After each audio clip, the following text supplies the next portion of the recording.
आज सुबह बात चल रही थी योग दर्शन के प्रथम पाद में। महर्षि पतंजलि जी ने बताया था योगश चित्त वृत्ति निरोध। चित्त की वृत्तियों को रोक देना योग है।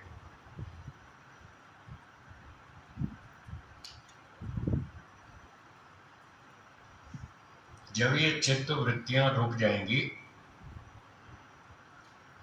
तब योग अथवा समाधि सिद्ध हो जाएगी। और समाधि सिद्ध होने पर सुबह जो हमने सूत्र पढ़ा था 28वां, उसको फिर से देखिए। पहले पाद का 28वां सूत्र, उसमें बताया था ततः प्रत्यक चेतना अधिगम। ततः प्रत्यक चेतन अधिगम 29, हाँ 29। ततः उस ईश्वर प्रणिधान से प्रत्यक चेतन अधिगम, आंतरिक चेतन तत्व ईश्वर की अधिगम अर्थात प्राप्ति होती है, अनुभूति होती है, ईश्वर की अनुभूति होती है।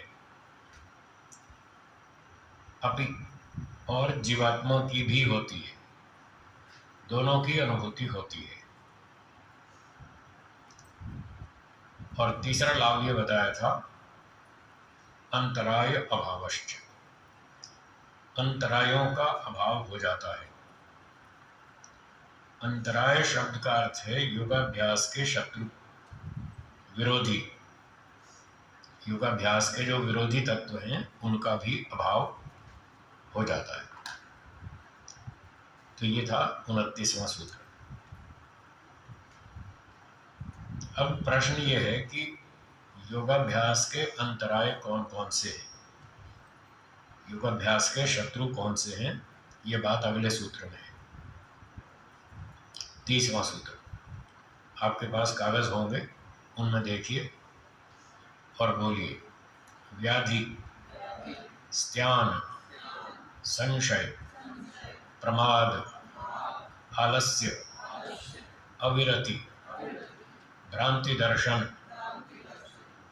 अलब्ध भूमिकत्व, अनवस्थितत्वानि, चित्त विक्षेपाः ते अंतरायाः।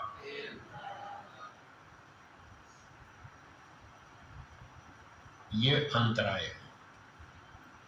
इस सूत्र में 9 अंतराय बताए हैं। योगाभ्यास के विरोधी तत्व, योगाभ्यास में बाधक तत्व।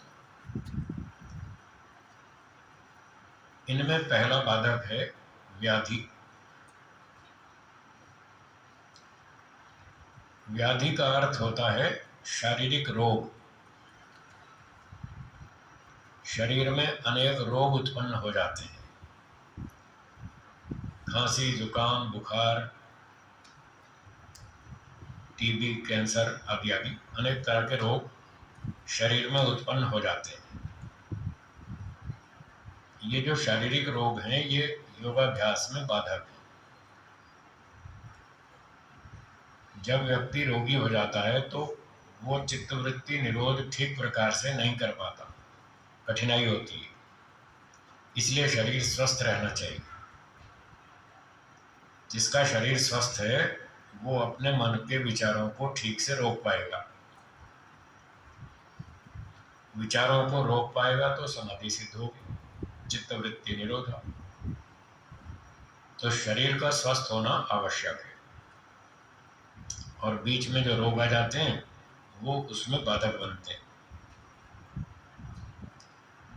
व्यास भाष्य में इसकी व्याख्या में लिखा है व्याधिर धातु रस करण वैषम्यम। धातु का अर्थ होता है धारण करने वाला, जो शरीर को धारण करता है। आयुर्वेद की भाषा में वात, पित्त और कफ, ये 3 शब्द आपने सुने होंगे। वात, पित्त और कफ। आयुर्वेद में इनको दोष भी कहते हैं और धातु भी कहते हैं। धातु का अर्थ है शरीर को धारण करने वाला। तो ये वात, पित्त, कफ हमारे शरीर को धारण किए रखते हैं। इन्हीं के संतुलन से हमारा शरीर ठीक रहता है, स्वस्थ रहता है। कभी वात बढ़ गया तो वायु के रोग हो जाएंगे, पित्त बढ़ गया तो पित्त के रोग हो जाएंगे, कफ बढ़ गया तो खांसी जुकाम, कफ के रोग बढ़ जाएंगे।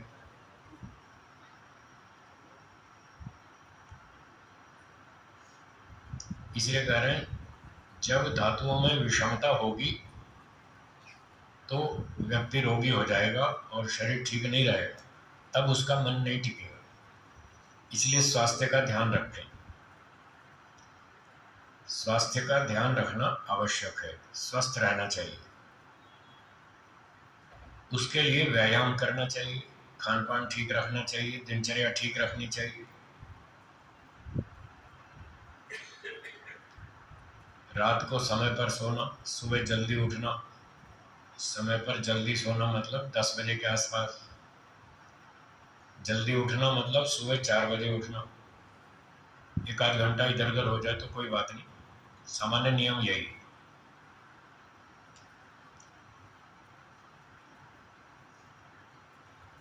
तो व्यायाम भी करना चाहिए। शारीरिक व्यायाम करने से शरीर स्वस्थ रहता है, शक्ति भी आती है शरीर में, और जो कई तरह के दोष होते हैं, रोग होते हैं, वो भी धीरे धीरे समाप्त हो जाते हैं। अब लोगों ने शरीर को स्वस्थ रखने के लिए व्यायाम शुरू किया। किसी ने व्यायाम दंड बैठक के रूप में किया, किसी ने आसन के रूप में किया, किसी ने वेट लिफ्टिंग, किसी ने दौड़, किसी ने और जो भी अपने अपने तरीके से लोगों ने व्यायाम शुरू किया स्वास्थ्य के लिए।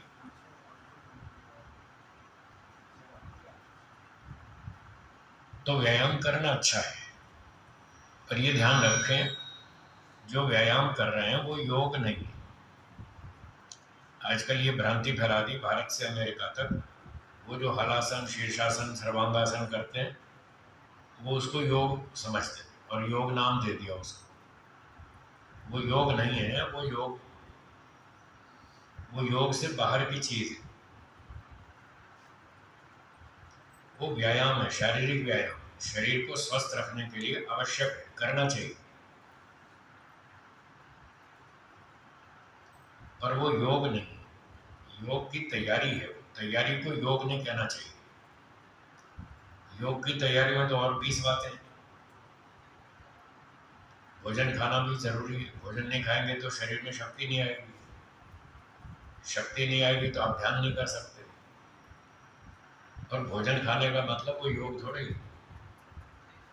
भोजन खाना योग नहीं है, वो योग के लिए सहयोगी है, सीधा सीधा योग की सीमा में नहीं आता। ऐसे व्यायाम करना, शरीर को स्वस्थ रखना चाहिए, ठीक बात है।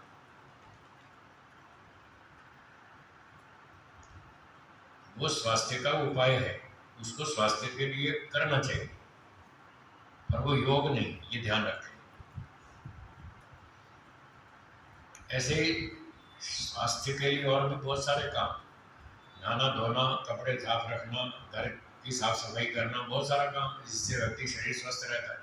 बस सारे का नाम योग थोड़ा ही। तो व्याधि का मतलब है शरीर में जो रोग उत्पन्न हो जाते हैं वात, पित्त, कफ के असंतुलन के कारण, वो योगाभ्यास में बाधक है। तो वात, पित्त, कफ जो ये 3 धातु हैं, इनका संतुलन बना के रखें तो शरीर स्वस्थ रहेगा, तो आप रोग से बचे रहेंगे और योगाभ्यास ठीक कर पाएंगे। तो ये एक बाधक है रोग, और इसका एक कारण बताया धातु का असंतुलन। अगला शब्द है रस। तो रस, रक्त आदि 7 चीजें और आयुर्वेद में बताई गई जो शरीर को स्वस्थ रखती है। इनको धातु भी कहते हैं, रस, रक्त आदि को 7 धातु भी कहते हैं। पर क्योंकि यहाँ धातु शब्द अलग लिखा है, इसलिए रस का अर्थ फिर हम धातु नहीं ले सकते, हमको अर्थ बदलना पड़ेगा। व्याकरण शास्त्र में एक नियम है कि जब द्वंद्व समास हो तो वहां जितने शब्द होते हैं सबका मुख्य अर्थ होता है। तो यहाँ धातु, रस और करण ये 3 शब्द हैं जिनका द्वंद्व समास है, इसलिए तीनों का अर्थ मुख्य होना चाहिए। तो जब रस शब्द से हम 7 चीजों का ग्रहण कर लेंगे, रस, रक्त आदि, तो धातु का अर्थ वो नहीं ले सकते, इसलिए धातु का अर्थ बदलना होगा। धारणा धातु, धातु जो शरीर को धारण करे उसका नाम धातु। इस प्रकार से धातु का अर्थ हुआ 3 चीजें, वात, पित्त, कफ, ये शरीर को धारण करते हैं, इसलिए इनको धातु का। और अब रस शब्द से वो 7 चीजें ले लेंगे, रस, रक्त, मांस, मेद, मज्जा, अस्थि, वेद। और इसी के साथ एक और 8वीं चीज है जिसको ओज कहते हैं। 7 या 8 चीजें ये रस शब्द के प्रतिनिधि के रूप में इन 8 का ग्रहण करेंगे। तो इनमें जब विषमता आएगी, असंतुलन होगा, तब भी व्यक्ति रोगी होगा। वात, पित्त, कफ में विषमता होगी तो रोगी होगा। रस, रक्त आदि में जब विषमता आएगी तो रोगी होगा। और तीसरा है करण वैषम्य। करण का मतलब इंद्रिय। आंख में चोट लग गई, वो रोग हो गया, अब वो पढ़ाई लिखाई में बाधा पड़ेगी। तो आंख, कान आदि जो इंद्रियां हैं, इनमें कहीं चोट ना लगे, कोई कमी ना आ जाए, कोई दुर्बलता ना आ जाए, तो यदि आती है तो वो भी रोग नाम से कहा जाता है, और उससे योगाभ्यास में बाधा पड़ती है। कम दिखाई देता है, पढ़ नहीं पाएंगे ठीक से, कम सुनाई देता है तो सुन नहीं पाएंगे ठीक से, और फिर शरीर के अंगों में, वो तो फिर आगे की बात है, पर जो खास तौर से यहाँ इंद्रियों की चर्चा है, आँख, नाक, कान इत्यादि, इनमें भी कमी ना हो तो फिर योगाभ्यास ठीक हो पाएगा। तो ये 3 बातों में बताया, यदि असंतुलन है, धातु, रस और करण, इंद्रिय, इनमें विषमता आने से रोग कहलाता है।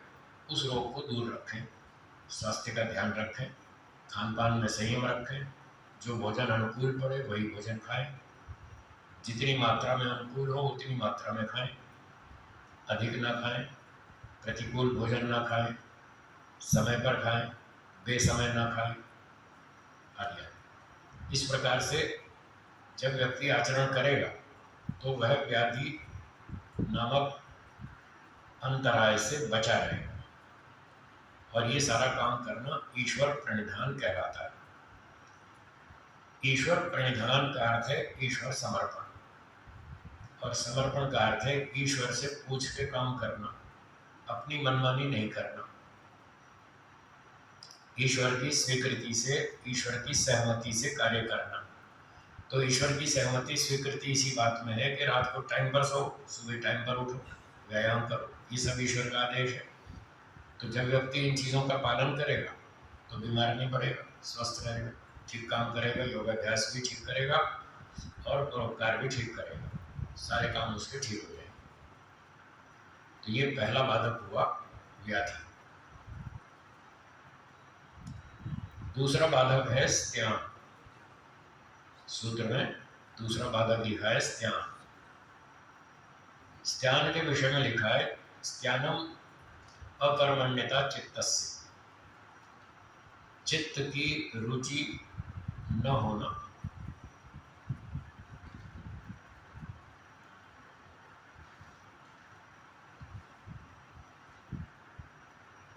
इसको थोड़ा सा और सरल शब्दों में कहें तो मोटी चालू भाषा में कहते हैं काम चोरी। कई लोग काम चोर होते हैं, काम करना नहीं चाहते, काम से बचना चाहते, उसको काम चोरी भी कहते हैं, और काम से जी चुराना ऐसा भी कहते हैं मुहावरे की भाषा में, काम से जी चुराना। तो ये जो स्त्यानम है इसका अर्थ है काम से जी चुराना। कौन से काम से? योगाभ्यास से।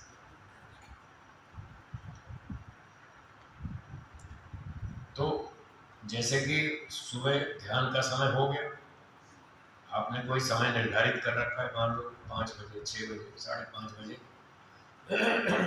जो भी समय निर्धारित कर रखा है उतना समय हो गया, अब ध्यान करना चाहिए। पर व्यक्ति उस काम से बचना चाहता है, कोई बहाना ढूंढ लेता है कि मैं कुछ और काम में लग जाऊं और बहाना बन जाएगा मैं उस काम में बिजी था इसलिए ध्यान नहीं कर पाया। इस तरह से व्यक्ति बहाने ढूंढ ढूंढ के काम से बचना चाहता है, व्यवहार में यम नियम का पालन करने से बचना चाहता है, सुबह शाम ध्यान में बैठने से वो बचना चाहता है। इसको बोलते हैं स्त्याग। तो ये भी बाधक है। जब व्यक्ति काम करना ही नहीं चाहता तो उसको सफलता कैसे मिलेगी? सफलता के लिए काम करना पड़ेगा, पूरी रुचि से करना पड़ेगा, श्रद्धा से करना पड़ेगा। तो अपने अंदर ईश्वर की उपासना के लिए, ध्यान के लिए रुचि पैदा करें, काम चोरी ना करें, बहानेबाजी ना करें। यदि ऐसा करते हैं तो ये बाधक है। ये दूसरा बाधक। तीसरा बाधक है संशय। संशय उभय कोटि स्पृग विज्ञानम संशय। दो किनारों को छूने वाला ज्ञान, उसको संशय कहते हैं। दो किनारे, एक मन में विचार आता है ईश्वर है, दूसरा विचार आता है या नहीं है,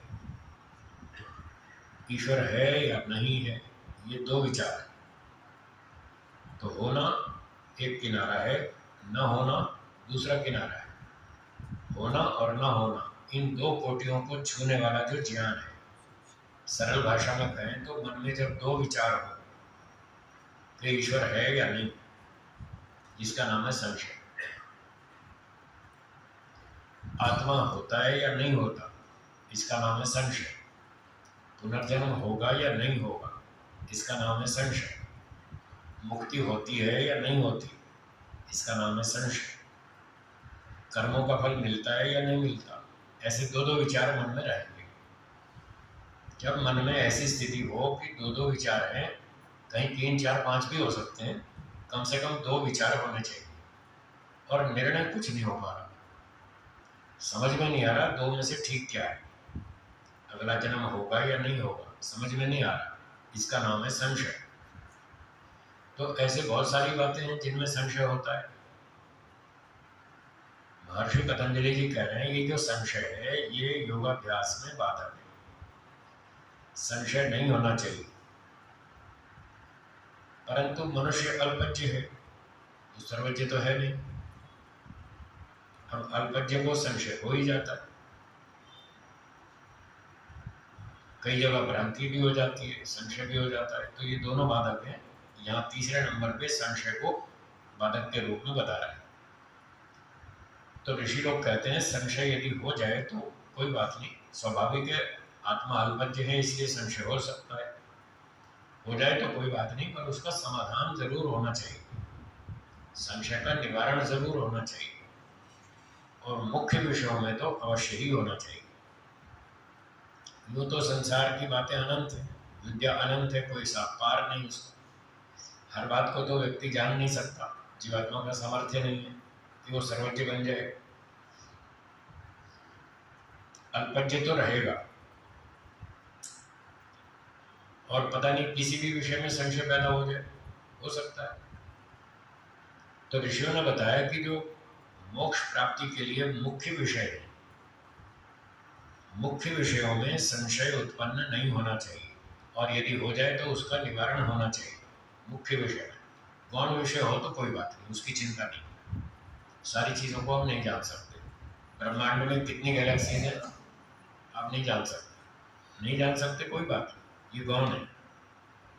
अगर आप इतना नहीं जान पाए कि कितनी गैलेक्सीज हैं ब्रह्मांड में, तो इसको जाने बिना भी आपका मोक्ष हो जाएगा, इसमें कोई बाधा नहीं है। अथवा आपको संशय है कि 50 करोड़ हैं या 500 करोड़ है, ये संशय बना रहे तो कोई दिक्कत नहीं, तो भी मोक्ष हो जाएगा। ये गौण विषय है। आम के वृक्ष में कितने परमाणु हैं, मिर्ची के पौधे में कितने परमाणु हैं, आपको संशय हो गया। संशय हो गया कोई बात नहीं, वो गौण विषय है, उसके बिना आपका मोक्ष हो जाएगा। परंतु जो मुख्य विषय है उसमें संशय नहीं रहना चाहिए, उसका निवारण होना आवश्यक है। मुख्य विषय क्या है? मुख्य विषय ये है जो मैंने अभी बताए थे, पुनर्जन्म होगा या नहीं होगा, कर्मों का फल मिलेगा या नहीं मिलेगा, ईश्वर न्यायकारी है या अन्यायकारी, ये मुख्य विषय है।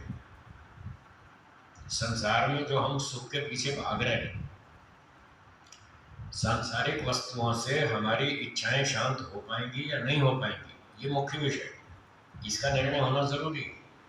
यदि ये निवारण नहीं हुआ, संशय बना रहा, तो मोक्ष नहीं होगा, यही संसार में उलझते रह जाएंगे।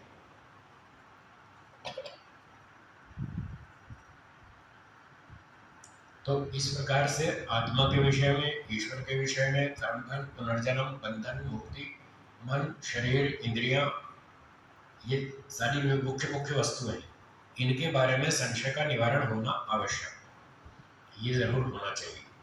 और उसके लिए फिर शास्त्र पढ़ना जरूरी है। संशय का निवारण होगा प्रमाण और तर्क से। हाँ जी, किससे होगा? प्रमाण और तर्क से। तो जब जब भी कोई संशय पैदा हो, उसका निवारण करने के लिए प्रमाण और तर्क की सहायता लें। जो व्यक्ति प्रमाण और तर्क की सहायता से विचार चिंतन करेगा, उसका संशय दूर हो जाएगा और उसको सत्य समझ में आ जाएगा। फिर उसकी आगे प्रगति शुरू हो जाएगी, वो जो बाधा थी वो हट जाएगी। और यदि प्रमाण तर्क को छोड़ दिया, फिर भटकेंगे, फिर भ्रांतियों में, अविद्या में, संशय में कहीं ना कहीं जरूर भटकेंगे। इसलिए महर्षि जी ने सत्यार्थ प्रकाश में लिखा है, लक्षण प्रमाणाभ्याम वस्तु सिद्धि न तो प्रतिज्ञा मात्रात्। किसी वस्तु के लक्षण और प्रमाण से उस बात की सिद्धि होती है, केवल अपनी बात कह देने मात्र से कोई बात सिद्ध नहीं होती। तो प्रमाण तर्क की सहायता से संशय का निवारण करें।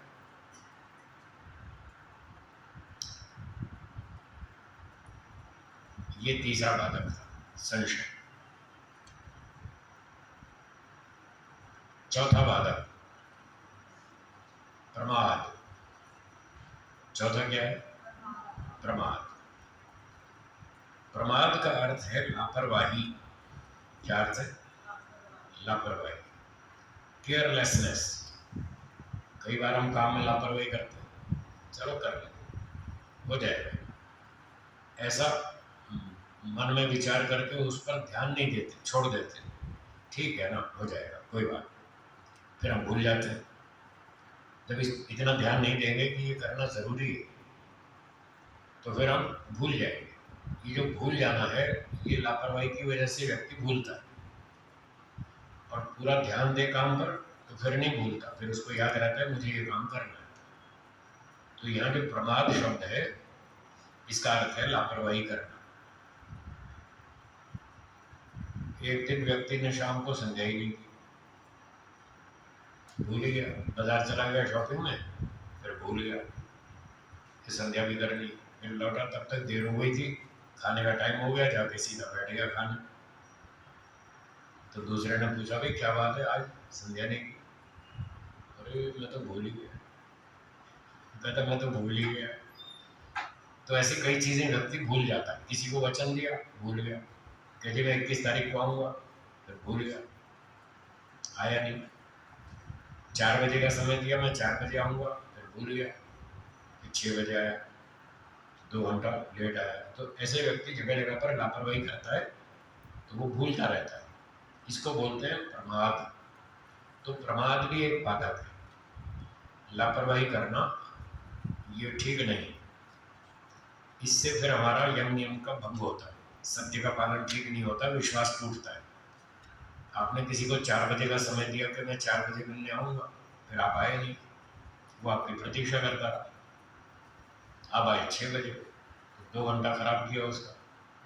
उसने और सारे काम छोड़ दिए, वो आपके लिए बैठा रहा 4 बजे कि वो मिलने आएगा, और 4:30 5 बज गए तो बेचारा आपकी प्रतीक्षा में रहा।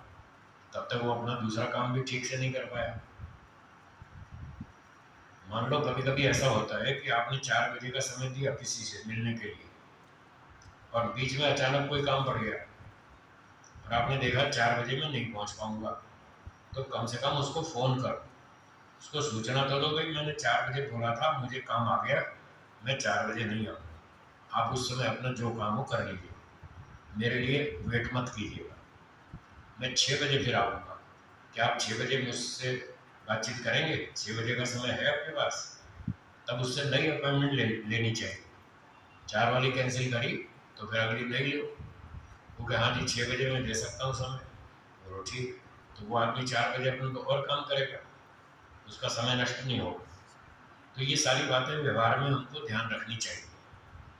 जो लोग ध्यान रखते हैं उनका यम नियम ठीक चलता है, सत्य का पालन ठीक चलता है, उससे दूसरों को कष्ट नहीं होता, हिंसा नहीं होती, और उनका भी मन प्रसन्न रहता है और दूसरों का भी।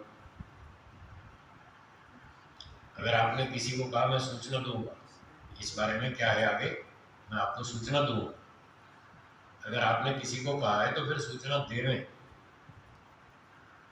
कई लोग कहते हैं हाँ जी मैं बताऊंगा और फिर बताते नहीं। अब जो कहा था कि मैं बताऊंगा, अब करना तो है उनको कैंसिल, पर वो उत्तर ही नहीं देते। कैंसिल करने में थोड़ी शर्म आती है, वो प्रोग्राम कैंसिल करने में थोड़ी शर्म आती है। कैसे बोले कि साहब हम आपका कार्यक्रम नहीं रख सकते है? नहीं रख सकते, या कुछ दिक्कत है या कुछ बाधा है, तो ऐसा बोलने में थोड़ा संकोच होता है। भले ही संकोच होता हो,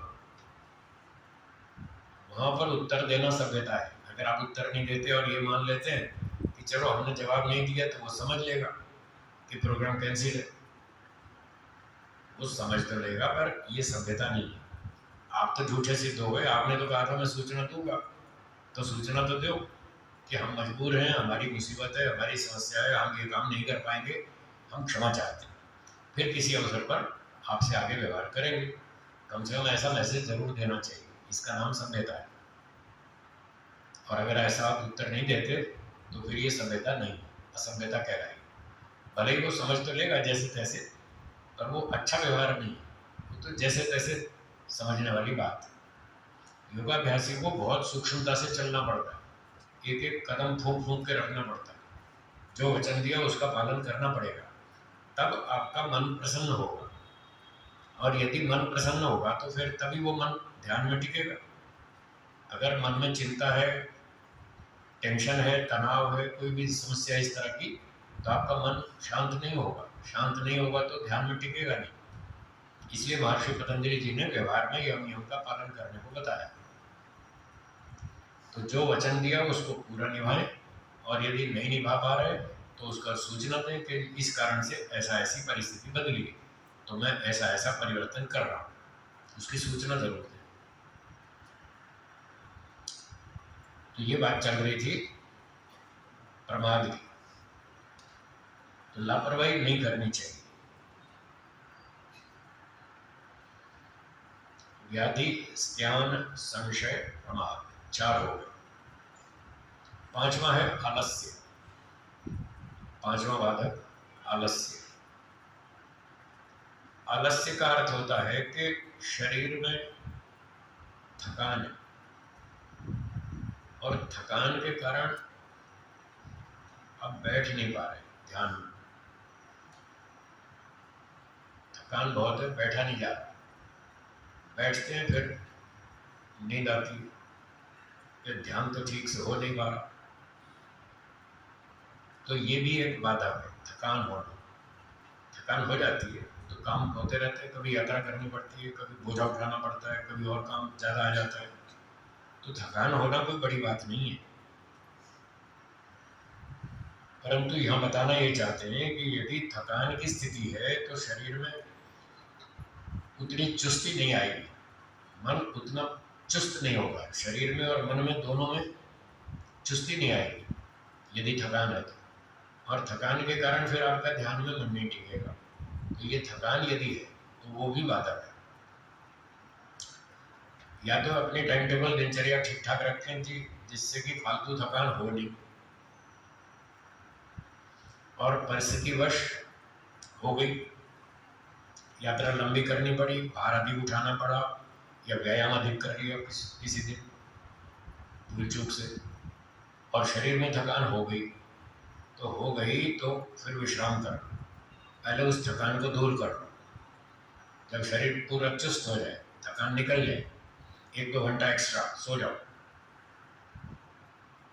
पहले उस थकान को दूर कर लें और फिर जब पूरी चुस्ती आ जाए फिर ध्यान करें। अगर शरीर में पूरी चुस्ती नहीं है और थकान है तो आप बैठ तो जाएंगे टाइम के हिसाब से भी 5:30 बज गए, चलो ध्यान करना है, आप बैठ तो गए।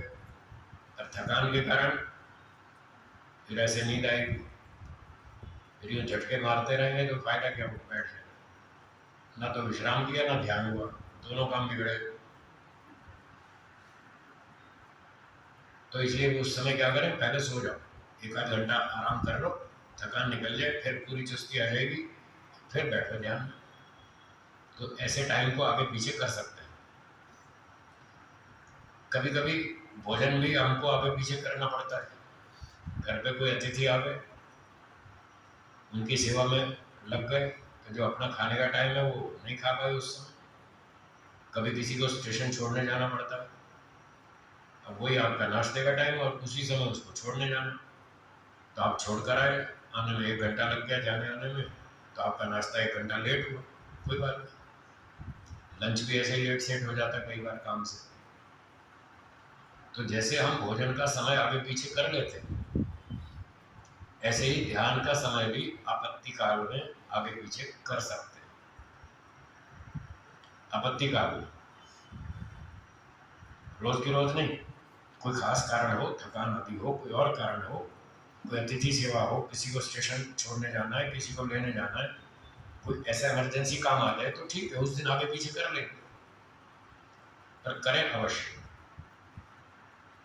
दोस्त्यान नहीं करना, काम चोरी नहीं करना कि चलो आज तो अतिथि आया था उसकी सेवा में लग गए, आज ध्यान की छुट्टी, कल तो कर लेंगे, रोज तो करते ही, एक दिन नहीं करेंगे क्या फर्क पड़ेगा।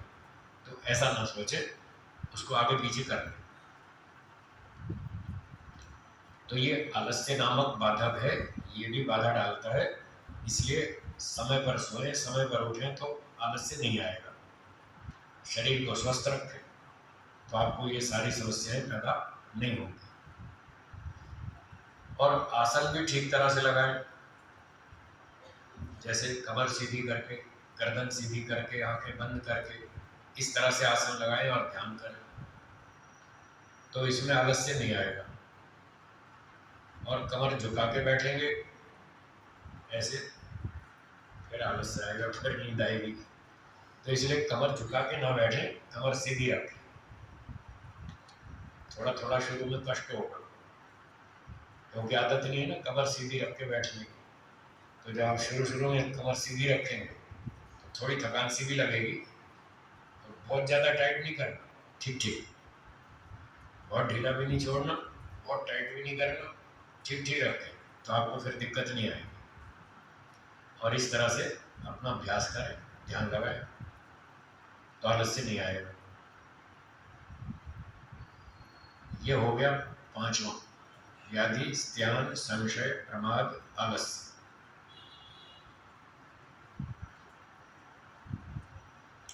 आगे क्या है, अविरति, 6ठा बाधक है अविरति।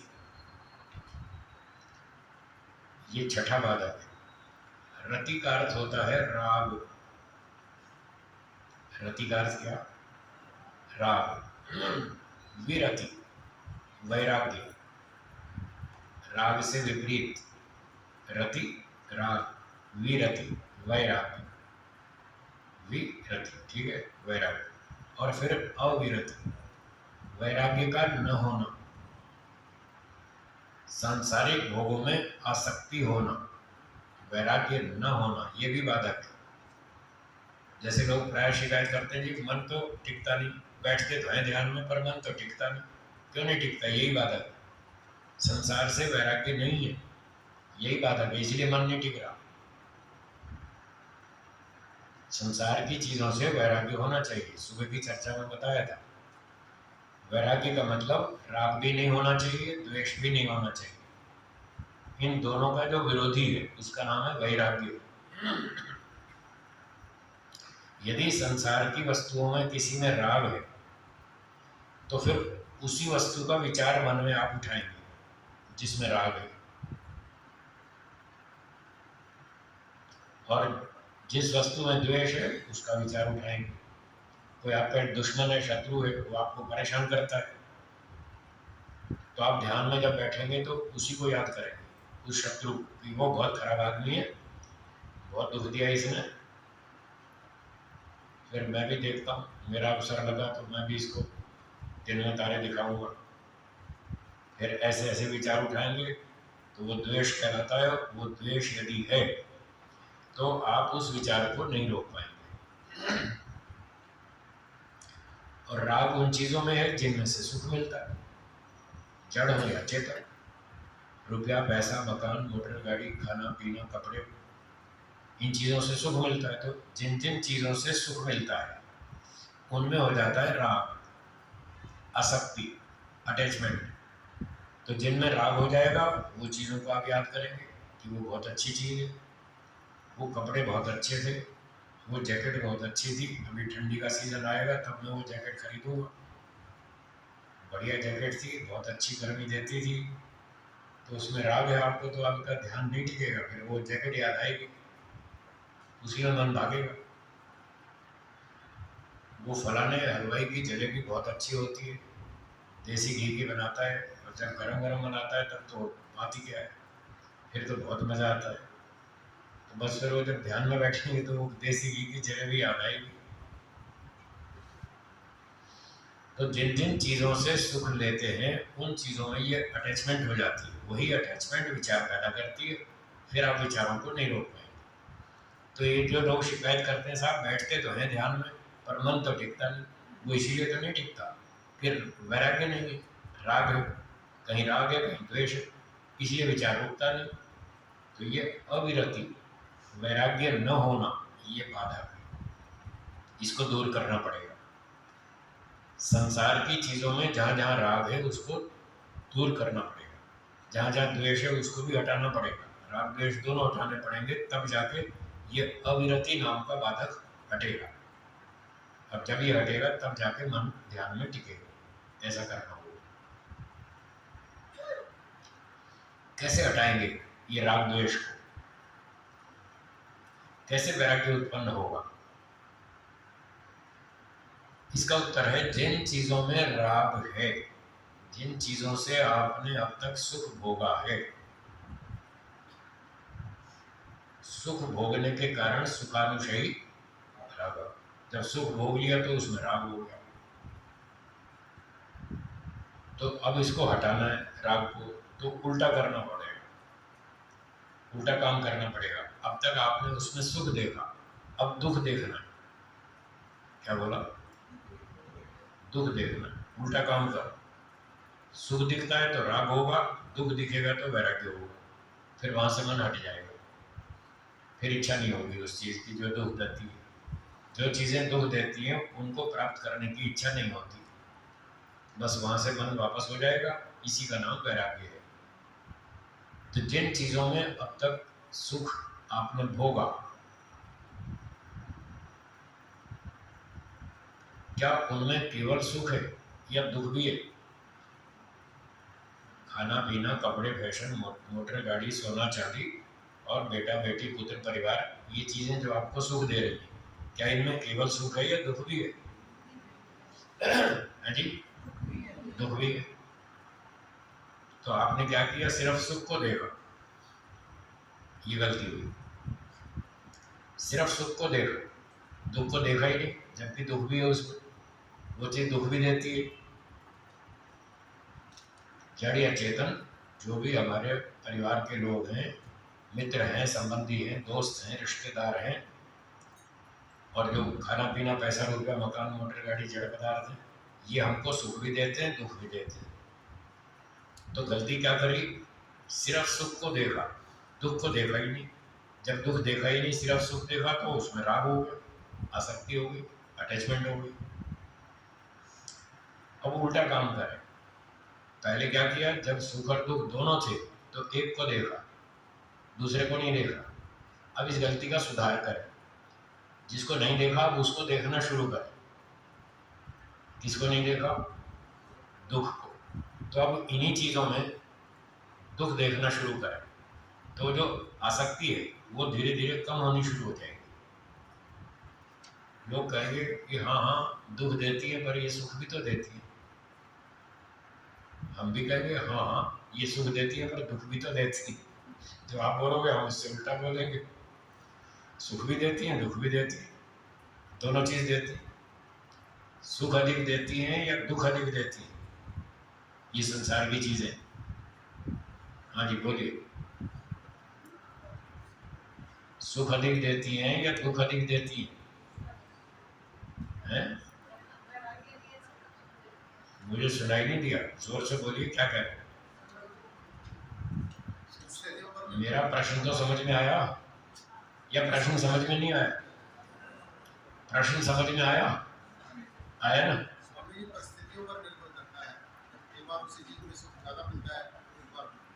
हाँ कभी ज्यादा भी मिलता है कभी दुख भी मिलता है ना। टोटल कुल मिलाकर के सुख ज्यादा देती है या दुख ज्यादा देती है? तभी तो फंसे हुए। हाँ देखो फंसे इसलिए हैं कि आपने गलती कर रखी है, आप दुख पर तो ध्यान ही नहीं देते, आप सुख पर ही ध्यान देते। आपको लगता है ये सुख ज्यादा दे रही है, हो सकता है दुख ज्यादा दे रही हो और आपका परीक्षण में गड़बड़ हो। आप केवल सुख को ही देख रहे हैं और दुख को देख ही नहीं रहे, तो आपको ये कैसे समझ में आएगा कि ये दुख ज्यादा दे रही है? तो ऋषियों का ये कहना है, वेदों के अनुसार ऋषियों का ये कहना है कुत्रापि कोपि सुखी न। सांख्य दर्शन का सूत्र है कपिल मुनि जी का, बोलिए कुत्रापि कोपि सुखी न। इसका मतलब है दुनिया में कहीं भी कोई भी व्यक्ति पूरा सुखी नहीं है। संसार में कोई भी व्यक्ति कहीं भी पूरा सुखी नहीं है, थोड़ा थोड़ा सुख है, बहुत सारा दुख है। ये तो कपिल मुनि जी का सूत्र है। अब महर्षि पतंजलि जी क्या कह रहे हैं? दुखमेव सर्वम विवेकिनः। बुद्धिमान को चारों ओर दुख ही दुख दिखता है, वो तो कह रहे हैं दुख ज्यादा है, सुख कम है और दुख ज्यादा है। और लोगों को क्या दिखता है? सुख ज्यादा दिखता है दुख कम दिखता है। यही तो गड़बड़, या तो संशय में या भ्रांति में। अगर ऐसा मानते हैं कि सुख अधिक है दुख कम है तो ये भ्रांति है। भ्रांति और संशय में अंतर है। संशय में ये होता है दो विचार, सुख अधिक है या दुख अधिक है, समझ में नहीं आ रहा। जब समझ में नहीं आए वो संशय, और समझ में तो आया पर उल्टा समझ लिया, इसका नाम है भ्रांति। जब मन में ये स्थिति हो कि पता नहीं समझ नहीं आ रहा संसार में सुख अधिक है या दुख अधिक है, अगर ऐसी स्थिति हो तो समझ लीजिए ये है संशय। और यदि ये विचार हो कि हाँ हाँ संसार में तो सुख अधिक है, थोड़ा बहुत दुख है, इतना तो चलेगा, इतना तो हम भोग लेंगे, कोई बात नहीं, 10-20% आएगा, कोई चिंता नहीं, 80% तो सुख मिलेगा ना। जब व्यक्ति ऐसा मान लेगा तो ये भ्रांति है। वास्तविकता इससे उल्टी है, सुख 20% है और दुख 80% है, और माने बैठे उल्टा, सुख 80% और दुख 20%। इसका नाम है भ्रांति। तो ये भ्रांति अभी आने वाला बाधक, इस सूत्र में आने वाला है, ये भी बाधक है। और यहाँ बात चल रही थी अविरति की, वैराग्य नहीं, राग है, उसका कारण यही है भ्रांति, अविद्या। तो अब इसको ठीक कैसे करें? उत्तर ये दिया था मैंने कि अब तक सुख देखा, अब सुख देखना बंद कर दें, कम कर दें, और जो दुख है ना उसको देखना शुरू करें। जैसे जैसे दुख अधिक दिखाई देगा इन चीज़ों में जो सुख दे रही है, वैसे वैसे रुचि कम हो जाएगी, अट्रैक्शन कम हो जाएगी, आकर्षण कम हो जाएगा, जो राग है वो सारा धीरे धीरे खत्म होता जाएगा, ये रिजल्ट आएगा। ऐसे वैराग्य उत्पन्न करना है। आप कहेंगे साहब घर में तो झगड़ा हो जाएगा ऐसे दुख देखने लगे तो घर में झगड़ा हो जाएगा, उसके साथ रह नहीं पाएंगे लोगों के साथ घर में, झगड़ा तो करना ही झगड़ा तो करना ही है, झगड़ा किए बिना मोक्ष नहीं होने वाला। मेरा मतलब दुश्मनी वाला झगड़ा नहीं, मेरा मतलब है उससे अटैचमेंट तो कम करनी पड़ेगी ना। इसके बिना मोह माया छोड़े बिना किसी का मोक्ष हो सकता है जी? भाई मोह माया तो छोड़नी ही पड़ेगी, आज छोड़ो 10 जन्म बाद छोड़ो, 10 करोड़ जन्म बाद छोड़ो, तब भी छोड़नी पड़ेगी, उसके बिना तो मुक्ति होने वाली नहीं, एक ना एक दिन तो करना ही पड़ेगा। आप झगड़ा मत करो, बस अपने मन तक सीमित रखो, मन में सीमित रखें कि ये वस्तु सुख भी देती है, दुख भी देती है, सुख कम देती है, दुख ज़्यादा देती है। इस विचार को जितना अधिक अधिक दोहराएंगे उतना उतना आपका राग कम होता जाएगा। प्रोसेस यही है, प्रक्रिया यही है, कभी भी करें यही करना पड़ेगा आपको भी और मुझे भी, और पहले के लोगों ने भी यही किया। महर्षि पतंजलि जी जो हमको ये सिखा रहे हैं उन्होंने भी तो यही किया, जो उन्होंने किया वही हमको सिखा रहे हैं कि हमने ऐसा किया आप भी ऐसे करो, और वो झूठ नहीं, वो सत्य है। तो इस प्रकार से जिन जिन चीज़ों में सुख दिखता है उनमें दुख देखना शुरू करें, तो वहाँ से रुचि कम होनी शुरू हो जाएगी, राग कम हो जाएगा और धीरे धीरे आपका वैराग्य बढ़ेगा। और जो लोग दुख देते हैं उनसे द्वेष हो जाता है। उस द्वेष को कैसे दूर करें? उसका उत्तर है योस्मान द्वेष्टि तम वो जम्भे दत्तम। जो हमसे द्वेष करता है, अन्याय करता है, उसको हम ईश्वर के न्याय पर छोड़ देते हैं, ईश्वर न्याय कर ले। इस तरह हम द्वेष से अपना पीछा छुड़ा सकते हैं, ये उपाय है। अब हमारी बातें चल रही है अध्यात्म की, अब आप इसको सांसारिक तराजू में तोलेंगे तो फिर गड़बड़ है। सांसारिक दृष्टिकोण से मेरी बात को न सुने, मैं सांसारिक व्यवहार नहीं सिखा रहा, मैं आध्यात्मिक सिखा रहा हूँ। दोनों में बहुत अंतर होता है। संसार का रास्ता ये है, अध्यात्म का रास्ता ये है, दोनों उल्टे रास्ते हैं, अलग अलग विपरीत दिशाओं में चलते हैं। कठोपनिषद में बता रखा है श्रेय मार्ग और प्रेम मार्ग दोनों अलग अलग दिशा में चलते हैं। एक व्यक्ति एक साथ दो विरुद्ध दिशाओं में नहीं चल सकता, या तो इधर चलेगा या इधर चलेगा। तो संसार की तरफ चलेंगे तो फिर अध्यात्म छूटेगा, अध्यात्म में चलना है तो संसार छोड़ना पड़ेगा। तो छोड़ने का रास्ता यही है कि हमें ये विचार करना पड़ेगा भाई ठीक है, देख ली दुनिया, खा लिया पी लिया, क्या तृप्ति हो गई? सारे इंद्रियों के भोग भोग कर देख लिए, क्या इच्छाएं शांत हो गई? हाँ या ना? तो ये सत्य है, इसको स्वीकार क्यों नहीं करते? झूठ पर अड़े बैठे, नहीं साहब हमको घर चलाना है, हमको परिवार चलाना है, हमको ये करना। फिर चलाते रहो, फिर मोक्ष की बात भूल जाओ, फिर मोक्ष वोक्ष नहीं मिलने वाला। अगर मोक्ष में जाना है तो आपको सच्चाई को सामना करना पड़ेगा, सच्चाई को स्वीकार करना पड़ेगा। और जब आप सत्य को स्वीकार करेंगे तो लोग आपके शत्रु बनेंगे, वो आपके विरोधी बनेंगे, आपको पागल कहेंगे, क्योंकि दुनिया का रास्ता अलग है ना, उल्टा है। आपका इधर है, उनका इधर है, उनकी सोच अलग है, आपकी सोच अलग है। आप जब इस तरह से सोचेंगे तो उनके टक्कर तो होनी होनी, फिर जब टक्कर होगी तो फिर वो आपको पागल कहे। तो जब हम ऐसे काम करने लगे तो हमने लोगों ने हमको पागल कहना शुरू कर दिया। हमने गुरुजी से पूछा, गुरुजी ये लोग हमको पागल कह रहे हैं। बोले कोई बात नहीं, जब लोग आपको पागल कहना शुरू कर दें तो समझ लेना अब आप ठीक चल रहे। जब लोग कहना शुरू कर दें कि तुम्हारा दिमाग खराब है, तुम पागल हो, तुम ऐसे काम करते हो, दुनिया ऐसे करती है, तुम उससे उल्टा करते हो, तुम्हारा दिमाग खराब है। तो गुरुजी ने कहा जब लोग ऐसा बोले तो समझ लेना अब ठीक चल रहे, चलते जाओ, उनकी परवाह मत करो। वो हमको पागल कहते हैं, हम उनको पागल कहते हैं, बात तो बराबर हो गई। क्यों सेठी साहब? वो हमको पागल कहते हैं, हम उनको पागल कहते हैं, बात बराबर है। फिर दुखी किस बात की? क्योंकि दोनों रास्ते उल्टे हैं। तो गुरुजी ने बहुत अच्छा सिखाया कि उस समय चिंता मत करना, अगर कोई आपको पागल कहे, मूर्ख कहे, अनाड़ी कहे, चिंता नहीं है। वो उसकी सोच अपनी है, हमारी सोच अपनी है। वो अपने ढंग से सोचता है, हम अपने ढंग से सोचते हैं। हमको इधर जाना है, उसको उधर जाना है, जिसको जिधर जाना है जाओ। तो इस प्रकार से हमको सावधानी से चलना होगा। द्वेष को छोड़ने के लिए ईश्वर के न्याय पर उसको छोड़ दें। जो भी लड़ाई झगड़ा, जो भी न्याय अन्याय किया किसी ने, उसको ईश्वर के न्याय पर छोड़ दीजिए। तो आप शांति से अपना मन शुद्ध कर लेंगे, आपका मन साफ हो जाएगा, फिर वो शांत हो जाएगा, फिर आप उस मन को ईश्वर में टिका सकते हैं। तो ये अविरति नाम का बाधक है, इसको इस तरह से दूर करना। आगे है भ्रांति दर्शन।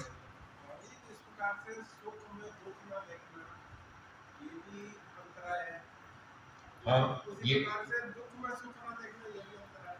हाँ तो हम क्या कहेंगे कि दुख तो देखो, अब तक दुख नहीं देखा, सिर्फ सुख देखा। मैं इसका उत्तर दे रहा हूँ कि अब तक क्या गलती की, सिर्फ सुख देखा, जबकि दुख भी था, अब देखा नहीं। तो अब हम कह रहे हैं जो गलती की अब उसको सुधार लीजिए। जो दुख अब तक नहीं देखा अब उसको देखना शुरू करें। जो सुख वाला अंश अब तक बहुत देख लिया उसको थोड़ा छोड़ दें, थोड़ा ढीला कर दें। एक खास पर्पस की वजह से हम ऐसा कर रहे हैं। हम ये नहीं कह रहे कि उसमें सुख है नहीं। आप जो कहना चाहते हैं वो ये कहना चाहते हैं, यदि हम ये कहेंगे कि उसमें सुख नहीं है तो झूठ होगा। हम झूठ की बात नहीं कर रहे, हम सच्ची बात कर रहे हैं। क्या कहना चाहते हैं?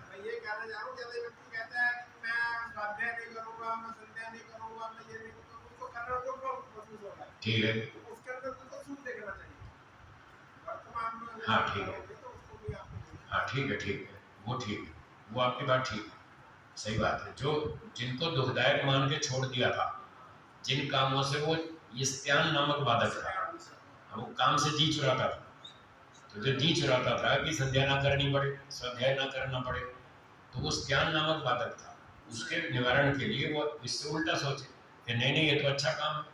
ऋषियों ने बताया कि हर रोज ध्यान करो, हर रोज स्वाध्याय करो, सत्संग करो, अच्छे लोगों के साथ बैठो, अच्छी चर्चा करो। तो मैं ये आलस्य या ये काम चोरी नहीं करूँगा, मैं ठीक काम करूँगा, नियम से करूँगा, वो तो एक अलग चीज़ होगी। अब जो मैं यहाँ कह रहा था, मुझे उस बात पर एक पॉइंट ध्यान दिलाना है आपको कि मैं ये कह रहा था कि जो संसार में सुख मिल रहा है उसको तो आपने देखा, उन्हीं चीज़ों से बहुत सारा दुख भी मिल रहा था, उस पर ध्यान नहीं दिया। तो अब उस अंश पर ध्यान दे रहे कि ये वस्तुएं सुख तो देती हैं पर साथ में दुख भी देती हैं। अब प्रश्न ये होगा कि क्या हमें दुख चाहिए या नहीं चाहिए? हाँ जी, दुख भोगना चाहते हैं, नहीं चाहते? तो फिर उस चीज पर ध्यान दो ना कि ये तो सब सारी वस्तुएं दुख दे रही, तो हमें तो दुख नहीं चाहिए। इसलिए अब उसको छोड़ना होगा, उस पर जो हमारा आकर्षण है उसको कम करना होगा, क्योंकि ये चीजें दुख दे रही। तो एक व्यक्ति पूछेगा क्या ये सुख नहीं देती? हम कहेंगे हाँ देती। हम झूठ नहीं बोल रहे, न उसको झूठा बहका रहे हैं, हम ये कह रहे हैं वो 80% दुख देती, 20% सुख देती। तो फिर वो कहेगा 20% सुख क्यों ना ले लें? मैं कहूँगा ले लो, क्या आपका 20 से काम चल जाएगा? सुबह तो आप कह रहे थे 100% चाहिए, हाँ या ना? सुबह तो मैंने पूछा था ना कितने परसेंट चाहिए, तब आपने कहा था 100% चाहिए, अब 20 पर आ गए, उससे आपका काम नहीं चलेगा। 20% से काम नहीं चलेगा, आपको 100% सुख चाहिए। यदि भौतिक वस्तुओं में और संसार के चेतन प्राणियों में आपको 100% मिलता हो तो ले लो, मैं क्यों रोकूंगा, मैं क्यों मना करूंगा, मुझे क्या तकलीफ है? आपको सुख मिलता है ले लो, पर वहाँ है ही नहीं, इसलिए मैं आपको सुझाव दे रहा हूँ। मैं क्या दे रहा हूँ, महर्षि पतंजलि कह रहे हैं, उनकी बात सुना रहा हूँ, मेरी कुछ नहीं है, सब ऋषियों की बात है जो मैं आपको सुना रहा हूँ, मेरा कुछ नहीं। तो महर्षि पतंजलि कह रहे हैं उसमें भाई आँख खोलकर देखो, दिमाग से काम लो, 20% सुख है और 80% दुख है, तुम 20 को ही देखे जा रहे हो, इसीलिए तो फंस रहे हो। अब उसको भी देखना शुरू करो, 80 वाले को, तो फिर आपकी वहाँ से निवृत्ति हो जाएगी, वो जो आकर्षण बना है वो छूट जाएगा। इस तरह से हमको वहाँ से राग कम करना होगा, ये बात थी जो मैं विशेष कहना चाहता हूँ। तो अब इसके बाद अगला विषय है भ्रांति दर्शन। भ्रांति दर्शन का अर्थ है मिथ्या ज्ञान, अविद्या। भ्रांति, भ्रांति तो आप सुनते ही सरल शब्द है, दर्शनम ज्ञान, भ्रांति दर्शनम मिथ्या ज्ञान। जो मिथ्या ज्ञान है, अविद्या है, यही तो बाधक है। अब इसी पे तो बात चल रही थी, संसार में केवल सुख है या दुख भी है? दुख भी है, पर वो दिख नहीं रहा, यही तो मिथ्या ज्ञान, यही तो अविद्या है। कोई भी वस्तु उठा लीजिए, जड़ हो या चेतन प्राणी हो, सब में दुख है, सब दुख देते हैं, थोड़ा बहुत सुख देते हैं, बहुत सारा दुख देते हैं। अच्छा एक बात पूछ लूं, प्रसंग आ गया, प्रसंगवश पूछ रहा हूँ, आपके जो मित्र संबंधी रिश्तेदार हैं वो आपको सुख देते हैं? हाँ देते हैं। क्या वो दुख भी देते हैं? हाँ देते हैं। अच्छा, ये रिश्तेदार आपको सुख ज्यादा देते हैं या दुख ज्यादा देते हैं? सही सही बताना ईमानदारी से। दुख ज्यादा देते हैं। बस तो फिर यही तो कहना चाहता हूँ, वो दुख ज्यादा देते हैं, सुख कम देते हैं। और आप कहते हैं हमें 100% सुख चाहिए, वो देते नहीं। तो इस बात को सोचिए तो आपको रुचि कम हो जाएगी, अपने आप आसक्ति कम हो जाएगी, अटैचमेंट कम हो जाएगी। ठीक है, तो ये भ्रांति है जो हम ये माने बैठे हैं कि हमारे मित्र संबंधी रिश्तेदार हमको ज्यादा सुख दे रहे हैं, ये भ्रांति है। इस भ्रांति से बाहर निकले। ईश्वर हमारे पाप माफ कर देगा, ऐसा करोड़ों व्यक्ति मानते हैं इस धरती पे। हाँ या ना? ये भ्रांति है, वो माफ नहीं करेगा, कोई पाप माफ नहीं करेगा, एक एक का पूरा हिसाब करेगा, अच्छे कर्म का भी बुरे का भी। अच्छे का अच्छा फल देगा, बुरे का बुरा फल देगा। नो कैंसिलेशन, कोई माफी नहीं है, कोई कैंसिलेशन नहीं है। एक व्यक्ति ने पूछा कि कैंसिलेशन का क्या मतलब? मैंने कहा मेरा मतलब ये है कि एक आदमी ने 10 काम अच्छे किए और 4 बुरे किए। अच्छे कितने? 10, बुरे कितने? 4। तो उसने सोचा 10 में से 4 कैंसिल हो जाएंगे, बाकी 6 बचेंगे, 6 बढ़िया बढ़िया फल ले लूंगा मैं। वैसा सोचता है। No cancellation. ईश्वर ऐसा नहीं करेगा कि 10 में से 4 कैंसिल कर दे, क्योंकि वो न्यायकारी है, उसका नियम है। अच्छे कर्म का अच्छा फल देगा, ये न्याय है, और बुरे कर्म का बुरा देगा, ये न्याय है। जब आपने 10 अच्छे किए तो अच्छे फल भी 10 मिलने चाहिए, तभी तो न्याय होगा। और 4 बुरे किए, उसका दंड भी मिलना चाहिए, तभी तो न्याय होगा। टोटल कर्म किए 14, 10 अच्छे 4 बुरे, टोटल कितने? 14। और 10 में से 4 कैंसिल करके 6 बचे। अगर कर्म करें 14 और फल मिले 6, क्या ये न्याय है? ईश्वर न्यायकारी है, इसलिए कैंसिल नहीं करेगा, ना तो माफ करेगा। माफ करने का मतलब आपने कर्म किया और उसने फल दिया ही नहीं, छोड़ दिया, ऐसा भी नहीं करेगा। और अच्छे में से बुरे कैंसिल भी नहीं करेगा, ये है न्यायकारी। पर लोग दोनों जगह भ्रांति में, कुछ तो ये माने बैठे हम मंदिर में जाके माफी मांग लेंगे और तौबा कह देंगे, कुछ और काम कह देंगे, कोई और शब्द बोल देंगे, ये भगवान हमारे पाप माफ कर देना, ऐसा बोल देंगे तो माफ कर देगा। कोई ये माने बैठा है कि हरिद्वार में गंगा जी में डुबकी मारेंगे, वहां सारे पाप धुल जाएंगे। नहीं धुलेंगे। बोलिए। जो दग्धबीज होते हैं वो क्लेश होते हैं, कर्म नहीं। कर्म कभी भी बिना फल दिए खत्म नहीं होगा, कर्म तो पेंडिंग रहेगा, बचा रहेगा, खाते में जमा रहेगा। वो जब तक फल नहीं भोगेंगे तब तक हटेगा नहीं। स्वामी जी, यदि हम बिना फल की इच्छा से जो काम करते हैं, निष्काम भाव से, उसका भी फल मिलेगा। बिना फल की इच्छा के जीवात्मा कोई कर्म कर ही नहीं सकता, इम्पॉसिबल। आप सांसारिक फल को छोड़ सकते हैं, पर मोक्ष की इच्छा तो फिर भी करेंगे। जिसको आप निष्काम कर्म कर रहे हैं, कह रहे हैं ना, निष्काम का मतलब है सांसारिक सुख की कामना छोड़ दी, हमें इसके बदले में धन सम्मान मान प्रतिष्ठा कुछ नहीं चाहिए, ठीक है, लेकिन इसके बदले में कुछ तो चाहिए ना, मोक्ष तो चाहिए। मोक्ष की इच्छा करेंगे या नहीं? जो बात मैंने पूछी सीधी बात करो, घुमाओ मत। मोक्ष की इच्छा तो करेंगे या नहीं? बस तो फिर यही मैं कह रहा हूँ, क्यों करना है? क्यों करना? कोई डंडा है किसी का? क्यों करना? हम स्वतंत्र है, नहीं करते। हमको किसी के मजदूर थोड़ी है कि तुम्हें करना पड़ेगा। क्यों करना पड़ेगा? हमारी मर्जी, हम स्वतंत्र है, नहीं करते। तो ईश्वर कहता है ठीक है, तुम कर्म मत करो, मैं फल नहीं दूंगा। अगर तुम्हें फल चाहिए तो काम करो। तो जिसको आप कर्तव्य कह रहे हैं ना, वो कर्तव्य का मतलब किसी का डंडा नहीं है हम पर कि तुम्हें ये करना ही पड़ेगा, ऐसा कोई डंडा नहीं है। हम अपनी इच्छा से काम कर रहे हैं, चाहे धन सम्मान के लिए कर रहे हैं तो भी हमारी इच्छा है, चाहे हम मोक्ष के लिए काम कर रहे हैं तो भी हमारी इच्छा है, हमें मोक्ष चाहिए। तो ईश्वर कहता है यदि मोक्ष चाहिए तो मोक्ष फल दे दूंगा, और संसार का सुख चाहिए तो वो दे दूंगा, आपको जो चाहिए वो दे दूंगा। पर आप बिना इच्छा के, बिना फल की इच्छा के आप कर्म कर ही नहीं सकते। आपसे ये कहा जाए चलो 1 साल तपस्या करो, इसके बदले में ना तो आपको मोक्ष मिलेगा और ना भोजन मिलेगा, कुछ नहीं मिलेगा, तो आप फालतू में तपस्या करेंगे? नहीं करेंगे। एक टीचर से कहो, हाँ इसका अर्थ क्या है? ये तो झूठ है, इस श्लोक का ये अर्थ है ही नहीं। लोग इसका अर्थ गलत समझा रहे हैं, नाम लेते हैं गीता का और कहते हैं कर्मण्येवाधिकारस्ते मा फलेषु कदाचन, कर्म में तुम्हारा अधिकार है, फल में अधिकार नहीं है। अगर फल में अधिकार नहीं है तो कर्म क्यों करें? कर्म क्यों करें?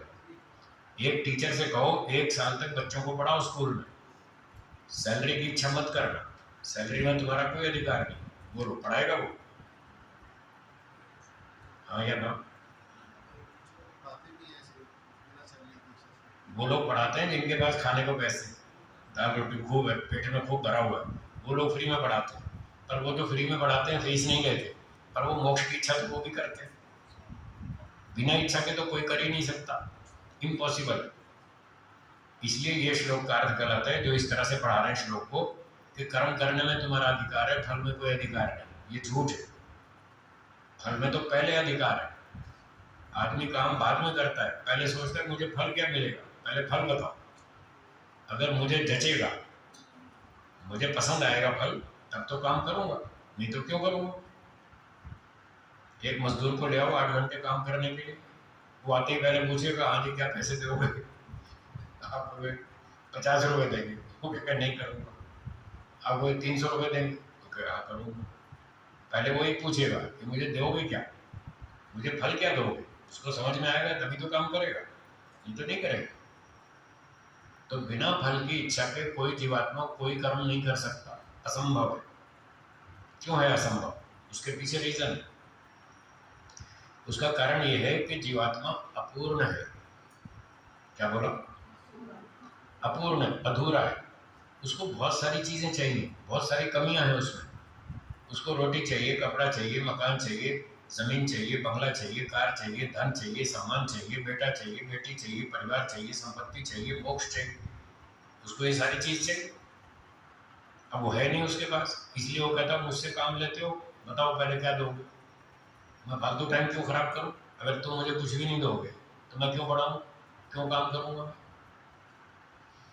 तो कोई ना कोई इच्छा उसकी पूरी होनी चाहिए, या तो भौतिक सुख की या फिर मोक्ष की। कोई ना कोई इच्छा उसकी पूरी होनी चाहिए, कोई ना कोई फल उसको मिलना चाहिए, तब काम करेगा। केवल ईश्वर ऐसा है जो फल की इच्छा नहीं करता, वो बिना फल की इच्छा के काम करता है। ईश्वर क्यों कर लेता है? इसलिए कर लेता है कि उसमें कोई कमी नहीं है। वेद में लिखा है न कुतश्च नो नः, ईश्वर में कोई कमी नहीं है। रसेन तृप्ता, वो रस आनंद से पूरी तरह तृप्त है, उसमें कोई कमी नहीं। जब कमी नहीं तो काहे की इच्छा करेगा? हमारे यहाँ तो 50 कमियाँ हमारे पास, इसलिए हम 50 चीज़ें मांगते हैं। धन लाओ, कपड़ा लाओ, मकान लाओ, मोटर गाड़ी लाओ, मिठाई लाओ, ये लाओ वो लाओ। तो श्लोक का ही अर्थ गलत है। फिर सही अर्थ क्या है? हाँ जी, ये ठीक है, ये अर्थ ठीक है। फल तो मिलना है, फल की टेंशन काहे को, फल की चिंता क्यों कर रहे हो? फल तो मिलेगा। और फल अर्जुन को दिखाया भी था। श्री कृष्ण जी ने वहां युद्ध के मैदान में फल भी दिखाया था उसको। जीत गए तो राज्य मिलेगा, मारे गए तो स्वर्ग मिलेगा। बताओ ये फल है नहीं? तो फल तो दिखाया ना। लोग गीता पढ़नी ही नहीं आती लोगों को, उल्टा सीधा व्याख्या करते। फल तो बिल्कुल मिलेगा, गारंटी से मिलेगा। अब सही अर्थ सुनिए, कर्मण्येवाधिकारस्ते मा फलेषु कदाचन, कर्म में तुम्हारा अधिकार है, फल में अधिकार नहीं। तो यहाँ फल शब्द का अर्थ फल नहीं है, यहाँ फल शब्द का अर्थ है परिणाम। परिणाम, परिणाम अलग चीज है, फल अलग चीज है, दोनों में अंतर है। एक उदाहरण से बात स्पष्ट हो जाएगी। जब कोई कर्म होता है तो उसके बाद उसके 3 प्रतिक्रियाएं होती हैं। कर्म के पश्चात 3 प्रतिक्रियाएं होती हैं। हाँ, उनके नाम बोलिए। कर्म का परिणाम, दूसरा कर्म का प्रभाव, तीसरा कर्म का फल। ये 3 प्रतिक्रियाएं कर्म के बाद होती हैं। एक है परिणाम।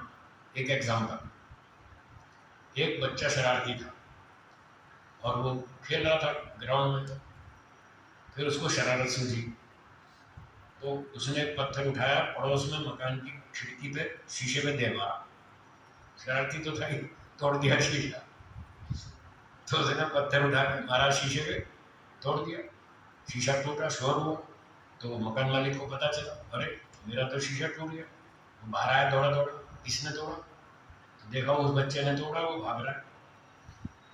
उसने जाके पकड़ लिया उस बच्चे को, लगाए 2 थप्पड़। नालायक, मेरा शीशा क्यों तोड़ा? निकाल 1000 रुपये, मेरा नुकसान किया तुमने, 1000 रुपये निकाल।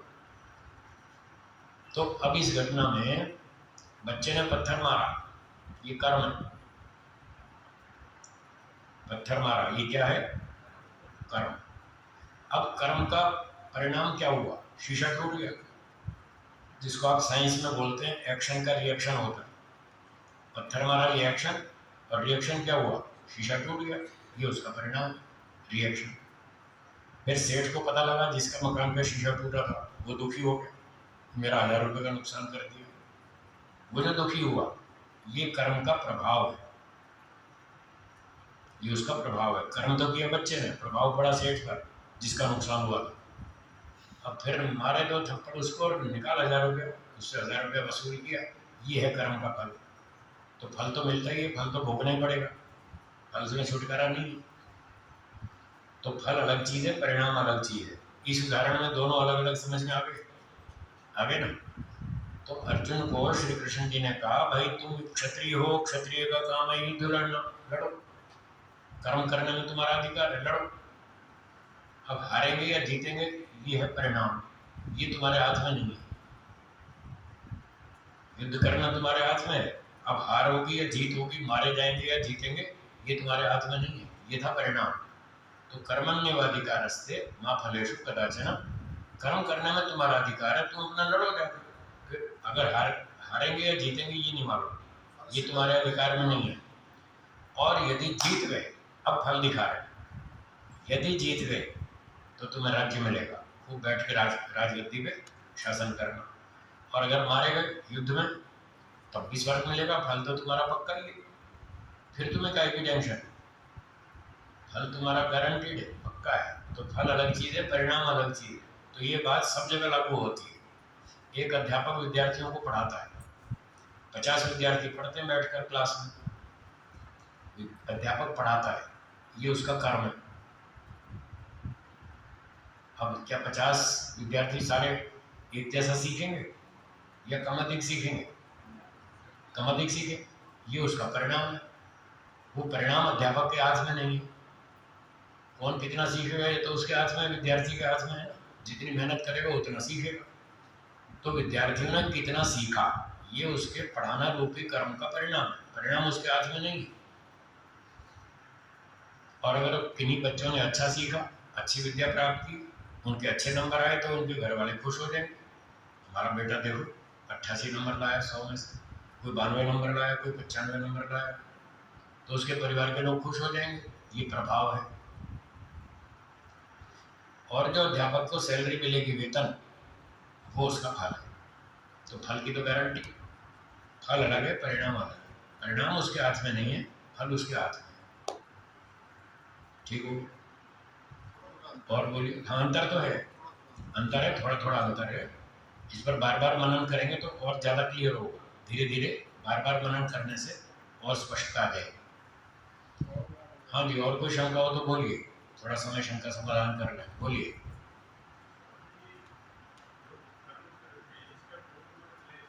हम्म हम्म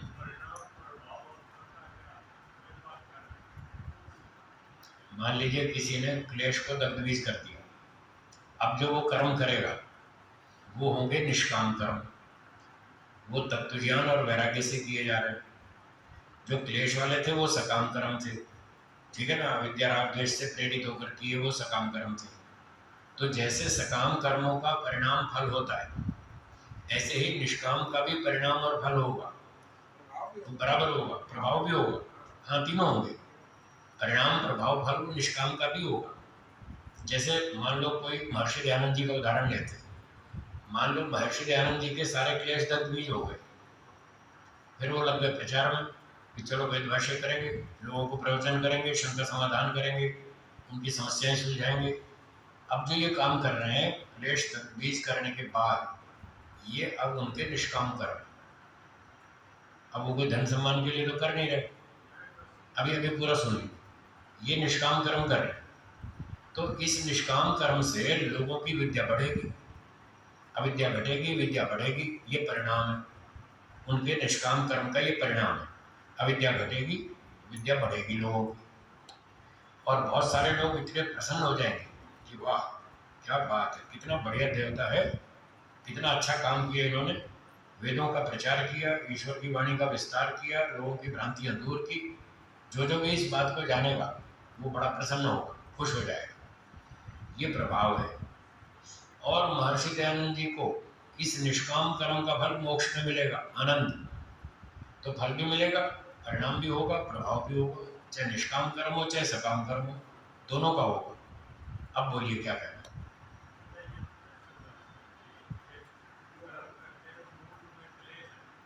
यदि किसी कर्म के मूल में क्लेश है, ठीक है, तो क्लेश, क्लेश के कर्म नहीं हो सकता।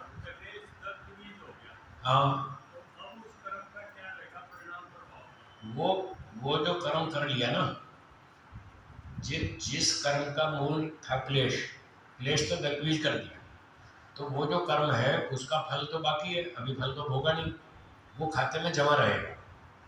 जब मुक्ति से लौट कर आएगा वो व्यक्ति, तो उसके कर्म पड़े रहेंगे खाते में, मुक्ति से लौटेगा तब उसका फल मिलेगा, पक्का फल मिलेगा। जब तक फल नहीं भोगेगा तब तक वो पीछा नहीं छोड़ने वाला, भले क्लेश दग्धबीज कर दो कोई बात नहीं, कर्म बैठा रहेगा, वो फल देकर ही छोड़ेगा। और जो उसने गलतियां की थी,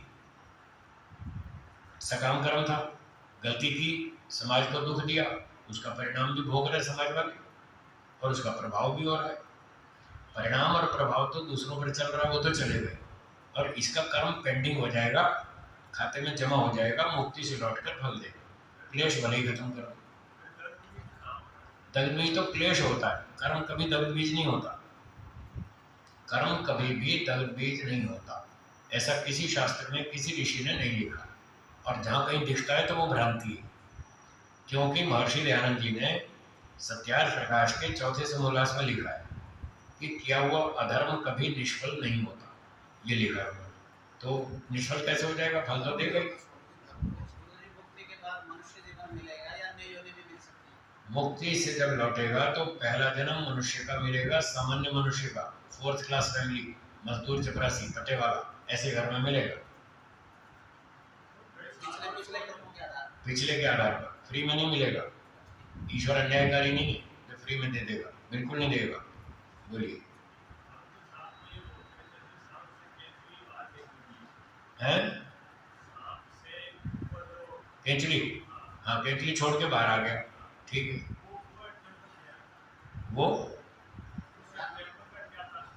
वो तात्पर्य ये है, सांख्य दर्शन के चौथे अध्याय में ये सूत्र है, अहिर निर्वयनी वत, ये सूत्र है, जहाँ ये केंचुली और सांप का उदाहरण है।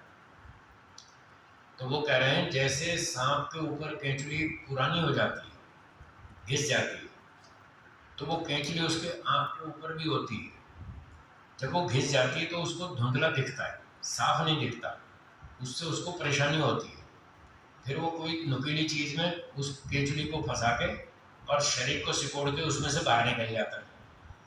तो ये दृष्टांत ये कह रहा है जैसे सांप पुरानी केंचुली से दुखी होकर, परेशान होकर उसको छोड़ देता है, ऐसे ही योगाभ्यासी व्यक्ति जो लाखों करोड़ों साल से सृष्टि को भोग रहा है, इस भोगी हुई सृष्टि भी ये पुरानी हो गई, लाखों जन्म हो गए उसके भोगते भोगते, इस पुरानी सृष्टि से जब दुखी हो जाता है तब इसको छोड़ देता है और अपना चुपचाप मुक्ति में निकल लेता है। ये कहना चाहता हूँ। ठीक है, और कोई प्रश्न बोलिए। स्वामी जी, चौथे समराशि में स्वामी दयानंद जी ने ये दिखाया कि किया हुआ धर्म का फल नहीं है। हाँ, निष्फल नहीं होता। धर्म का नहीं लिखा। हाँ, नहीं लिखा हुआ। इसको बोलते हैं अर्थापत्ति। अगर अधर्म शब्द लिखा है कि अधर्म निष्फल नहीं होता, तो क्या धर्म निष्फल होना चाहिए? बिना फल दिए धर्म निष्फल होना चाहिए। यदि वो निष्फल हो जाए तो फिर क्या ये न्याय कहलाएगा? स्पष्ट तो सारी बातें नहीं लिखी जाती। एक व्यक्ति ने अपने बच्चे से कहा, बेटा मैं ज़रा बाहर जा रहा हूँ बाजार से सामान लेने, और ठंड के दिन है, ये दही मैं अभी धूप में रखता हूँ छत पर, तुम यहाँ बैठ जाओ, जब कौवा आए तो ज़रा कौवे से दही बचाना, कौवा ना खा जाए, कौवे से दही बचाना, मैं अभी सामान लेके आ रहा हूँ। पिताजी चले गए, तो बच्चा बैठ गया वहाँ कौवे से रक्षा करने। कौवा आया, उसने उड़ा दिया। थोड़ी देर में कौवा फिर आया, उसने फिर उड़ा दिया। दही नहीं खाने दी कौवे को। 3 बार कौवा आया, उसने 3 बार उड़ा दिया। चौथी बार आई बिल्ली, अब बिल्ली खा गई। फिर पिताजी ने आके देखा, अरे दही कहाँ है? तो बिल्ली खा गई। अरे बिल्ली कैसे खा गई? मैंने तुम्हें कहा तो था कि दही की रक्षा करना। बच्चे ने कहा, आपने तो कौवे से बचाने को बोला था, बिल्ली से बचाने को कब बोला था? मैंने 3 बार कौवा आया, 3 बार उड़ा दिया। अब मेरी क्या गलती? बताओ, बच्चे की गलती है या नहीं है? क्या पिताजी का तात्पर्य केवल इतना ही था कि कौवा आए तो उड़ा देना, बिल्ली आए तो खिला देना? क्या ये तात्पर्य नहीं था ना उनका? तो इसको बोलते हैं काक दधि न्याय। ये मीमांसा दर्शन का विषय है। वहाँ पर 1000 कानून लिखे, लगभग 1000। उन 1000 कानूनों में से एक कानून है जो मैंने आपको सुनाया, काक दधि न्याय, कौवे और दही की घटना। तो नाम सिर्फ कौवे का था, तात्पर्य ये था कौवा खाए, बिल्ली खाए, कुत्ता खाए, कोई भी खाए, सब प्राणियों से इसकी रक्षा करना। तात्पर्य तो ये था, नाम केवल उदाहरण मात्र एक आध कर लिया जाता। तो यदि ये कहा कि किया हुआ अधर्म निष्फल नहीं होता, तो धर्म भी निष्फल नहीं होता। दोनों बात बराबर है। जी बोलिए। उससे जल्दी कौवा ही आता है। हाँ, वो जल्दी छत में तो कौवे ज़्यादा आते हैं, इसलिए उसका नाम ले लिया। हाँ जी, और कोई शंका है? स्वामी जी, मैं तो पूछता, व्याधि को दोबारा से पूछता हूँ। किसको? व्याधि पहला व्याधि को फिर बताऊं। शरीर में जो रोग आ जाते हैं, खांसी, जुकाम, टीबी, कैंसर आदि, ये अपने इस तरह के जो रोग आते हैं ना, इन्फ्लुएंजा हो गया और कोई मलेरिया हो गया, मेरा तात्पर्य है कि इसमें हमारा कंट्रोल नहीं है, इसलिए हमारा कंट्रोल है, हम लापरवाही करते हैं। खाने पीने का हमको पता ही नहीं, क्या खाना चाहिए, कब खाना चाहिए, कितना खाना चाहिए, पता ही नहीं। अंधाधुंध खा रहे हैं लोग, रात को भी 2 बजे भी खा रहे हैं। एक बस चलती है ट्रैवलिंग की, नाइट बस, वो जहाँ भी रुकती है 1 बजे 2 बजे वहाँ भी खाते हैं। बताओ, अपने घर में रोज 2 बजे खाते थे क्या? तो आप क्यों खा रहे? ड्राइवर खाए पिए तो चलो समझ में भी आती है कि उसको जागना, उसको नींद ना आ जाए, इसलिए वो कुछ खा पी ले, तो ज़रा सावधान होकर चुस्ती से बस चलाएगा। सवारी को क्या जरूरत है, उसको तो सो नहीं है, उसके भी खा रहे हैं। सारे उतर के फिर खाएंगे, पकौड़े खाएंगे, चाय पियेंगे और कोल्ड ड्रिंक पियेंगे, पता नहीं क्या क्या करेंगे। तो मेरा कहने का मतलब है, ना उनको दिनचर्या का पता है, ना व्यायाम का पता है, ना खाने पीने का पता है, उल्टा सीधा खाते हैं, बेढंग की दिनचर्या है, व्यायाम करते नहीं, इसलिए बीमार पड़ते हैं। तो हमारे हाथ में ही तो है। अगर आप इन दिनचर्याओं को ठीक रखें, ऋतुचर्या को ठीक रखें, व्यायाम करें, ब्रह्मचर्य का पालन करें, संयम से रहें, शाकाहारी भोजन खाएं, समय पर सोएं, समय पर जागें, तो आप बीमार क्यों पड़ेंगे? नहीं पड़ेंगे, आप स्वस्थ रहें। ठीक, और कोई प्रश्न? आखिरी सवाल, अंतिम, इस समय समाप्त हो रहा है। कोई अंतिम प्रश्न हो तो बोलिए।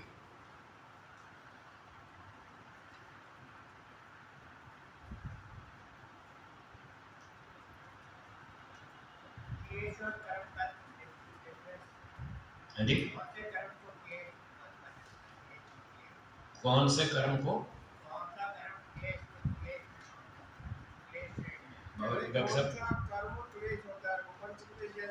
कौन सा कर्म क्लेश कहलाता है, ये पूछ रहे हैं? तो कर्म तो अलग चीज है, क्लेश अलग चीज है।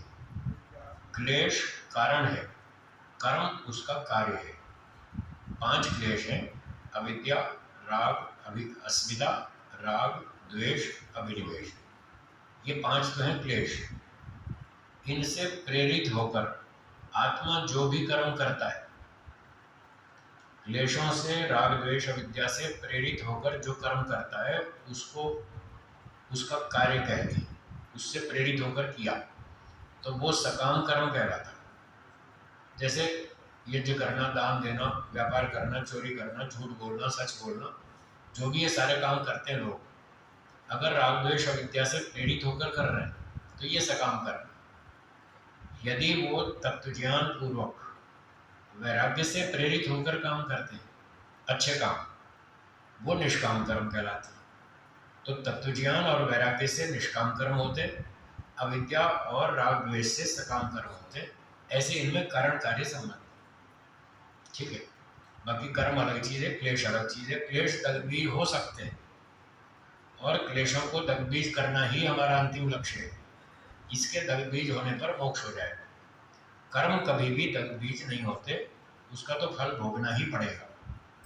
चाहे आज भोगे, चाहे 10 जन्म बाद भोगे, चाहे 10 करोड़ जन्म बाद भोगे, चाहे मुक्ति से लौट कर भोगे, वो तो भोगना ही पड़ेगा। बिना भोगे उससे छुटकारा नहीं। समय को ध्यान में रखते हुए यहाँ विराम देते हैं, बाकी चर्चा कल सुबह करेंगे। अगली सूचना बताइए।